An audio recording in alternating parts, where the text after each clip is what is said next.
front of me is Blackshark SE, and today I would like to show you how you can edit password saved in Passwords Manager.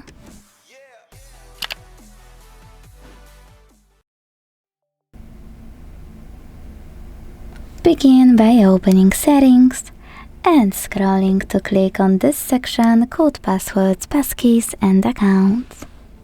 Then hit Open under Google.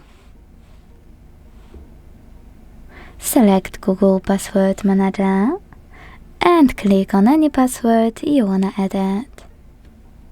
Enter your screen log. Choose Edit button and make all changes you want to.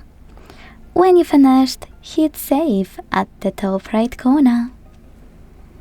Thanks so much for watching. If you enjoyed this video, leave a like, comment and subscribe. Bye!